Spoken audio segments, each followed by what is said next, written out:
కానీ ఎప్పుడైనా ఒక ల్యాండ్ కొనేటప్పుడు ఫ్యామిలీతో వస్తే ఉన్న అడ్వాంటేజెస్ ఏంటంటే డైరెక్ట్గా ల్యాండ్ చూసేస్తాడు ఈయన. అప్పుడు డెసిషన్ ఎవరిని అడుగుతారంటే నాకు బాధ అనిపించేది ఫ్రెండ్స్ని అడుగుతాడు ఈయన వచ్చిన అతను. Friends is there are not a real estate అనలిస్టులు కాదు అలా అని చెప్పేసి వాళ్ళకి రియల్ ఎస్టేట్లో నాలెడ్జ్ ఉండదు.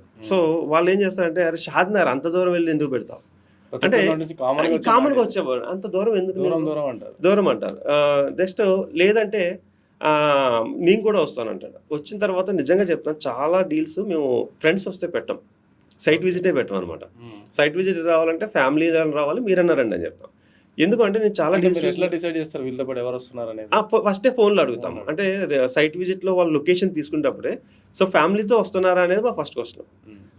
లేదు ఫ్రెండ్స్తో వస్తున్నారంటే సారీ అండి కంపెనీ ఆర్గనైజ్ చేయదు అని చెప్పేస్తాం. ఎందుకంటున్నానంటే 90% 95% ఫ్రెండ్స్తో వచ్చినప్పుడు కొన్న వాళ్ళు చాలా తక్కువ ఉంటారు. ఎందుకు అంటే ఫ్రెండ్స్ ఇన్ఫ్లుయెన్స్ ఎక్కువ ఉంటుంది. మొబైల్ కొన్నప్పుడు ఫ్రెండ్స్